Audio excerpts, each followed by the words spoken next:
Assalamualaikum warahmatullahi wabarakatuh. Salam sejahtera untuk kita semua. Perkenalkan, saya Dita Asufyasari dari kelas OR2, di mana mata kuliah ini yaitu pengendalian persediaan dengan dosen pengampunya Ibu Rini Halilah Nasution MT.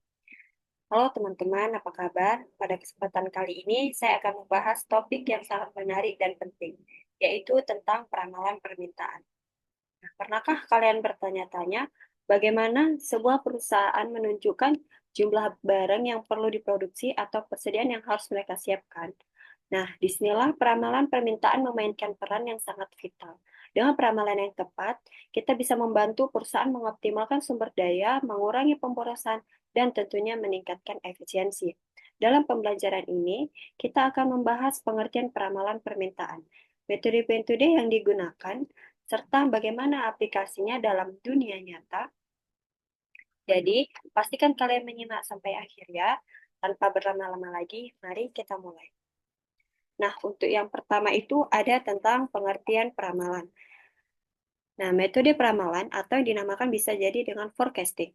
Nah, merupakan alat bantu yang penting dalam perencanaan yang efektif dan efisien, khususnya dalam bidang industri. Peramalan mempunyai peranan langsung pada peristiwa eksternal yang pada umumnya berada di luar kendali manajemen yaitu ekonomi, pelanggan, pesaing, pemerintah, dan lain-lain. Aktivitas manajemen operasi umumnya menggunakan peramalan permintaan dan perencanaan yang menyangkut jadwal produksi, perencanaan pemenuhan kebutuhan bahan baku, perencanaan kapasitas produksi, perencanaan distribusi barang, penentuan tata letak, penentuan metode proses produksi, dan mendesain perencanaan kebutuhan mendatang. Selanjutnya yaitu ada tentang jenis-jenis peramalan. Nah, peramalan ekonomi yang pertama itu ada peramalan ekonomi, di mana berhubungan dengan indikator-indikator ekonomi secara makro yang berkaitan dengan siklus bisnis dengan memprediksi tingkat inflasi, suplai uang, dan indikator ekonomi dan keuangan lainnya. Jenis yang kedua itu ada peramalan teknologi, berkaitan dengan tingkat kemajuan teknologi yang akan melahirkan peralatan atau produk baru. Yang ketiga yaitu ada peramalan permintaan, nah yang dimana berkaitan dengan proyeksi permintaan untuk produk atau layanan suatu perusahaan. Perusahaan harus bisa memprediksi besarnya permintaan pelanggan akan produknya. Peramalan permintaan merupakan usaha untuk mengetahui jumlah produk atau sekelompok produk di masa yang akan datang dalam kendala atau kondisi tertentu serta untuk mengurangi risiko atau ketidakpastian yang dihadapi. Nah, di sini kita langsung masuk ke tentang peramalan permintaannya, di mana peramalan permintaan atau forecasting demand, nah, merupakan tingkat permintaan produk-produk yang diharapkan akan terrealisasi untuk jangka waktu tertentu pada masa yang akan datang. Peramalan permintaan merupakan usaha untuk mengetahui jumlah produk atau sekelompok produk di masa yang akan datang dalam kendala atau kondisi tertentu, serta untuk mengurangi risiko atau ketidakpastian yang dihadapi. Hal ini juga berkaitan dengan kegiatan pengendalian produksi, kapasitas, serta sistem penjadwalan dan menjadi input bagi perencanaan bagian keuangan, pemasaran, dan sumber daya manusia. Hasil maksimal dari suatu kegiatan peramalan adalah melakukan minimasi ketidakpastian yang mungkin terjadi di masa yang akan datang. Untuk mampu tercapainya keputusan yang optimal, diperlukan cara atau metode peramalan yang tepat, sistematis, dan dapat dipertanggungjawabkan. Nah, menurut Render dan Hazer dan kawan-kawan pada tahun 2014, terdapat 7 tahap dasar dalam melakukan peramalan permintaan. Yang pertama yaitu menentukan penggunaan dari peramalan, yang kedua memilih items atau kuantitas yang akan diramalkan, yang ketiga yaitu menentukan horizon dan dari peramalan, yang keempat yaitu memilih model peramalan, yang kelima yaitu mengumpulkan data yang diperlukan untuk memperoleh peramalan. Yang keenam yaitu melakukan peramalan, yang ketujuh yaitu memvalidasi peramalan dan mengimplementasikan hasil peramalan. Nah, di mana berikut ini itu merupakan beberapa faktor lingkungan yang mempengaruhi peramalan. Yang pertama ada kondisi umum bisnis dan ekonomi, yang kedua ada reaksi dan tindakan pesaing, yang ketiga ada tindakan pemerintah, yang keempat yaitu ada kecenderungan pasar, yang kelima yaitu siklus hidup produk, yang ketujuh yaitu gaya dan mode, yang kedelapan yaitu ada perubahan permintaan konsumen, yang kesembilan yaitu ada inovasi teknologi. Nah, selanjutnya di sini ada yaitu metode-metode peramalan. Yang pertama itu ada metode kualitatif. Nah, metode kualitatif itu pada umumnya digunakan apabila data kuantitatif tentang permintaan masa lalu tidak tersedia atau akurasinya tidak memadai. Misalnya, peramalan tentang permintaan produk baru yang akan dikembangkan. Jelas data masa lalu itu tidak tersedia, walaupun data masa lalu tersedia, kalau keberadaan data masa lalu itu tidak akan menolong peramalan permintaan masa yang akan datang. Metode ini lebih mengandalkan penilaian dan pengalian ahli. Nah, di mana itu ada merupakan yaitu seperti metode Delphi, survei pasar, dan analisis sejarah dan intuisi ahli atau judgmental forecasting. Selanjutnya yaitu ada metode kuantitatif. Nah, peramalan berdasarkan metode kuantitatif atau intrinsic forecasting mempunyai asumsi bahwa data permintaan masa lalu dari produk atau item yang diramalkan mempunyai pola yang diperkirakan masih berlanjut ke masa yang akan datang. Pola permintaan tersebut mungkin kurang jelas terlihat karena faktor random yang menghasilkan fluktuasi. Peramalan mencakup analisis data masa lalu untuk menemukan pola permintaan dan berdasarkan pola ini diproyeksikan besarnya permintaan pada masa yang akan datang. Karena metode peramalan intrinsik ini didasarkan pada asumsi bahwa pola permintaan masa lalu akan terus berlanjut ke masa yang akan datang, maka metode ini tidak mampu memproyeksikan titik belok atau turning point, yaitu perubahan permintaan secara tiba-tiba. Untuk peramalan permintaan jangka pendek, masalah yang demikian tidak akan ditemui. Nah, selanjutnya itu ada tentang pola atau keadaan peramalan permintaan. Nah, di mana pola pertama itu ada tren atau trend. Nah, merupakan pergerakan data sedikit demi sedikit meningkat atau menurun yang dimana sifat dari permintaan masa lalu terhadap waktu terjadinya permintaan tersebut cenderung naik, turun, atau konstan. Nah, yang kedua itu ada siklus atau cycle. Nah, merupakan sifat dari permintaan dalam suatu periode, apakah mengalami permintaan dengan jumlah yang sama atau tidak dalam data yang terjadi setiap beberapa tahun. Yang ketiga adalah musim atau season. Nah, fluktuasi permintaan suatu produk yang dapat mengalami kenaikan atau penurunan pada saat musim tertentu. Yang keempat yaitu ada variasi acak atau random. Nah, merupakan suatu titik khusus dalam data yang disebabkan oleh peluang dan situasi yang tidak biasa. Nah, selanjutnya yaitu ada metode time series atau deret waktu. Nah, metode deret waktu digunakan jika data historis tersedia dan pola permintaan yang konsisten atau musiman diharapkan terjadi di masa depan. Metode time series adalah metode peramalan dengan menggunakan analisa pola hubungan antara variabel yang akan diperkirakan dengan variabel waktu. Peramalan suatu data time series perlu memperhatikan tipe atau pola data. Simple Moving Average atau SMA. Nah, peramalan dengan menggunakan metode ini didasarkan pada proyeksi serial data yang dimuluskan dengan rata-rata bergerak. Rumus SMA adalah sebagai berikut. Nah, di rumusnya yaitu ada F ke T tambah 1 sama dengan sigma X per N. Nah, yang kedua itu ada Double Moving Average atau DMA. Pada metode Double Moving Average dilakukan perhitungan rata-rata bergerak sebanyak 2 kali. Kemudian dilanjutkan peramalan dengan menggunakan suatu persamaan tertentu. Rumus menghitung rata-rata bergerak yaitu MT sama dengan YT ditambah YT kurang 1 ditambah sampai dengan YT kurang N kurang 1 per N. Nah, menentukan besarnya nilai konstanta, slope, dan peramalan dapat menggunakan rumus seperti AT sama dengan 2M ke T kurang M aksen T. Selanjutnya yaitu ada untuk menggunakan slope itu ada BT sama dengan 2 per N kurang 1 dikali MT dikurang M aksen T.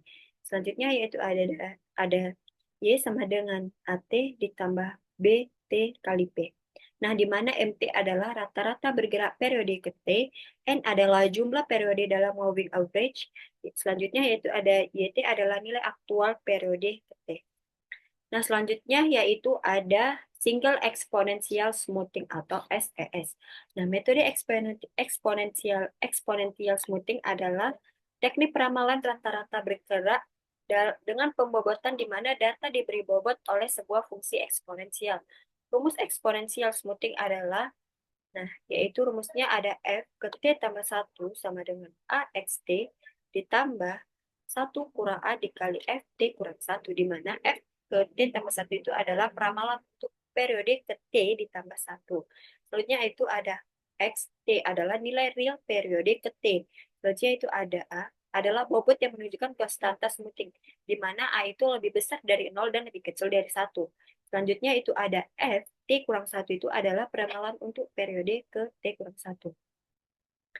Yang keempat itu ada double exponential smoothing atau DES. Parameter yang digunakan pada metode double exponential smoothing yaitu A, yang dimana memiliki nilai antara 0 dan 1. Jika data yang digunakan semakin banyak dalam perhitungan peramalannya, maka persentase error peramalannya akan semakin kecil. Nah, begitu juga sebaliknya, berikut merupakan tahap untuk melakukan perhitungan peramalan dengan menggunakan double exponential smoothing. Nah, yang pertama itu kita akan menentukan smoothing kedua. Nah, di mana rumusnya yaitu, maaf sebelumnya ini menentukan smoothing pertama, di mana rumusnya yaitu S aksen T sama dengan A dikali XT ditambah 1 kurang A dikali X aksen ke T kurang 1. Selanjutnya yaitu menentukan smoothing kedua, di mana yaitu rumusnya X 2 aksen T sama dengan A S A dikali S aksen T ditambah 1 kurang A X 2 aksen T kurang 1. Selanjutnya yaitu menentukan besarnya konstantan A. A ke T sama dengan 2 S aksen T dikurang X 2 aksen T. Selanjutnya yaitu ada menentukan besarnya slope. BT sama dengan A per 1 kurang A dikali S aksen T dikurang S2 aksen T. Nah, selanjutnya yaitu menentukan nilai peramalan. F dikali T di F, T tambah P sama dengan Y topi, Y topi T tambah P sama dengan AT ditambah BT kali P. Selanjutnya yaitu ada metode siklik. Pola data siklis atau siklik terjadi bila mana datanya dipengaruhi oleh fluktuasi ekonomi jangka panjang seperti yang berhubungan dengan siklus bisnis. Rumus yang digunakan yaitu D aksen I sama dengan A tambah BT. Selanjutnya yaitu S kali FI sama dengan SI dikali D aksen T. Selanjutnya yaitu ada SI sama dengan DI per sigma D. Selanjutnya yaitu ada B sama dengan N, sigma T DT dikurang sigma T sigma DT dibagi N sigma T kuadrat dikurang sigma T pangkat 2. Yaitu selanjutnya ada A sama dengan sigma DT dikurang B sigma T per N. Selanjutnya yaitu ada metode regresi linear. Nah, regresi linear dapat digunakan untuk mengembangkan model peramalan kausal serta model peramalan waktu. Rumus perhitungan metode linear adalah sebagai berikut. Y topi sama dengan A tambah BX. Selanjutnya yaitu ada A sama dengan sigma Y dikurang B sigma X per N. Selanjutnya yaitu B sama dengan N sigma XY dikurang sigma X sigma Y per N sigma X pangkat 2 dikurang sigma X pangkat 2. Selanjutnya yaitu ada X vektor sama dengan sigma X per N. Selanjutnya yaitu ada untuk Y vektor sama dengan sigma Y per N. Nah, selanjutnya yaitu ada metode kuadratik. Nah, di mana metode ini tuh menggunakan data secara acak berfluktuasi membentuk kurva kuadratik. Nah, rumus yang digunakan pada metode kuadratik adalah yaitu YT sama dengan A ditambah BT ditambah CT pangkat 2. A sama dengan, lalu kalau untuk mencari si A-nya yaitu jadinya sigma Y dikurang C sigma T kuadrat per N. Lalu kalau untuk mencari si B-nya yaitu sama dengan sigma TY per sigma T pangkat 2. Selanjutnya untuk mencari C-nya yaitu sama dengan N sigma T kuadrat Y dikurang sigma T kuadrat Z dikali sigma Y. Sama per N sigma T pangkat 4 dikurang sigma T pangkat 2 pangkat 2. Nah, selanjutnya yaitu, langkah berikutnya yaitu menentukan metode peramalan yang akan digunakan. Nah, metode peramalan yang akan digunakan adalah yang memiliki nilai kesalahan terkecil atau beberapa teknik perhitungan kesalahan peramalan. 3 dari perhitungan yang paling sering digunakan yaitu, yang pertama itu ada mean absolute deviation atau MAD. Nah, merupakan rata-rata nilai absolut kesalahan peramalan. Nah, rumus MAD itu adalah sigma dikali aktual. Maksudnya itu yaitu adalah nilai aktual dikurang nilai peramalan per N. Nah, di mana N itu adalah jumlah data. Selanjutnya yaitu ada mean square error di mana yaitu atau MSE di mana merupakan metode alternatif dalam mengevaluasi suatu teknik peramalan. Semakin kecil rata-rata jumlah kuadrat nilai MSE, semakin kecil pula kesalahan peramalan menggunakan teknik tersebut. Nah, rumus MSE yaitu MSE sama dengan aktual dikurang peramalan, lalu dipangkatkan 2 per N. Nah, di mana N itu adalah jumlah periode. Selanjutnya yaitu ada mean absolute percent error atau MAPE. Nah, MAPE itu merupakan indikator kesalahan peramalan yang menunjukkan rata-rata persentase mutlak kesalahan peramalan, di mana rumus MAPE itu yaitu sama dengan sigma dikali aktual dikurang peramalan per N lalu dikali dengan 100%. Nah, di sini kita yaitu ada menentukan gimana caranya pemilihan metode peramalan. Nah, pemilihan metode peramalan itu biasanya disesuaikan dengan tujuan, ketersediaan data, dan sifat dari data permintaan itu sendiri. Nah, misalnya yang pertama itu ada jika pola permintaan stabil dan tidak memiliki perubahan signifikan. Nah, metode sederhana seperti moving average atau exponential smoothing dapat digunakan. Nah, yang kedua yaitu jika permintaan berfluktuasi berdasarkan musim atau waktu, metode yang mempertimbangkan faktor musiman akan lebih cocok. Yang ketiga, untuk produk baru yang belum ada data historisnya, yaitu metode kualitatif lebih tepat. Lalu, untuk metode kuantitatif yang kompleks seperti EI atau regresi berganda, dapat digunakan jika ada banyak variabel yang mempengaruhi permintaan. Setiap metode memiliki kekuatan dan kelemahan yang perlu dipertimbangkan, sehingga pemilihan metode yang tepat akan meningkatkan akurasi peramalan permintaan. Nah, selanjutnya kita di sini itu akan menentukan, ada contoh peramalan permintaan dengan penyelesaiannya, di mana contoh pertama itu ada, misalkan data penjualan selama 4 bulan terakhir adalah, yang di bulan pertama itu penjualannya itu ada 100, penjualan yang kedua itu ada 120, yang ketiga itu ada, bulan ketiga itu ada 130 penjualan, yang pada bulan keempat itu ada 140. Nah, di sini katanya, gunakan moving average 3 bulan untuk meramalkan permintaan bulan kelima, di mana penyelesaiannya yaitu, sebelum kita menggunakan penyelesaiannya, rumusnya di sini kan katanya gunakan moving average, berarti kita menggunakan rumus moving average. Nah, di mana rumus moving average itu, nah, kita pakai yang simple moving average, bukan double, karena yang pertama itu kita hanya menggunakan simple moving average aja. Nah, di mana rumusnya yaitu F ke T tambah 1 sama dengan sigma X per N. Nah, di mana X-nya itu yaitu tadi merupakan nilai aktualnya.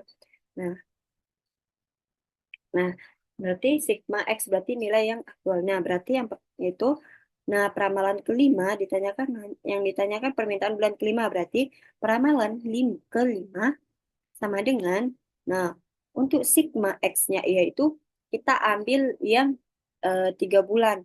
Jadi 3 bulan sebelumnya. Yaitu di sini kita ambil yaitu yang 120 ditambah 130 ditambah 140. Nah, per 3. Yang bawahnya tadi kan N, di mana N-nya itu adalah banyaknya yang dari moving average tersebut. Jadi kan yang minta kan ada 3 bulan. Jadi 120 ditambah 130 ditambah 140 per 3 sama dengan 390 per 3 sama dengan 130. Nah, jadi permintaan pada bulan kelima yaitu diperkirakan dengan 130 unit. Nah, misalkan data penjualan selama beberapa bulan terakhir adalah sebagai berikut. Dan faktor penghalusan A sama dengan 0,4. Asumsikan bahwa peramalan awal atau untuk bulan pertama adalah sama dengan penjualan bulan pertama, yaitu 200. Nah, bulan pertama itu dengan penjualan aktualnya itu ada 200. Nah, di mana untuk peramalannya itu 200 di awalnya. Nah, bulan kedua itu ada 220, dan bulan ketiga yaitu ada 210. Nah, untuk penyelesaiannya, yang pertama untuk peramalan bulan kedua. Nah, peramalan bulan kedua berarti sama dengan rumusnya yaitu A dikali permintaan yang pertama ditambah 1 dikurang A dikali peramalan pertama. Nah, lalu di mana A tadi kita masukkan dari soalnya itu A-nya itu kan 0,4, berarti sama dengan 0,4 dikali. Nah, permintaan pertama itu awalnya itu 200, permintaan pertama itu ada 220. Nah, ditambah 1 dikurang tadi 0,4 dikali peramalan yang ke pertama. Nah, yang dimana permintaan pertama itu 220 dan peramalan yang pertama itu adalah 200. Lalu dijumlahkan, nah sama dengan 88 ditambah 120 yaitu 208. Setelah itu kita menentukan peramalan di bulan ketiga. Nah, peramalan bulan ketiga itu di mana sama dengan, nah rumusnya sama yang di kayak peramalan kedua. Nah, yaitu tadi A dikali, nah di sini kan ada permintaan yang pertama, di mana kalau yang peramalan ketiga itu berarti permintaan yang kedua, yaitu 120 ditambah 1 dikurang 0,4 dikali 208. Selanjutnya yaitu kita hasilkan yaitu sama dengan 84 ditambah 124 dikurang 8 sama dengan 208 dikurang 8. Nah, jadi peramalan untuk bulan kedua adalah 208 unit dan untuk bulan ketiga adalah 208 dikurang 8 unit. Nah, selanjutnya ada perbandingan dan interpretasi. Moving average memberikan rata-rata dari data historis dan jangka waktu tertentu dan cocok untuk data yang stabil. Kekurangannya adalah metode ini kurang responsif terhadap perubahan data baru karena tidak memperhitungkan bobot yang berbeda pada setiap data historis. Yang kedua itu ada exponential smoothing. Nah, lebih fleksibel karena dapat disesuaikan dengan pemilihan faktor penghalusan atau A. Metode ini lebih responsif terhadap perubahan dalam data terbaru sehingga cocok untuk permintaan yang memiliki sedikit fluktuasi. Pemilihan antara kedua metode ini biasanya tergantung pada kestabilan data permintaan dan tingkat perubahan data yang diharapkan. Oke, baik, terima kasih. Inilah presentasi dari saya. Semoga apa yang saya sampaikan bermanfaat untuk yang menonton. Terima kasih. Assalamualaikum warahmatullahi wabarakatuh.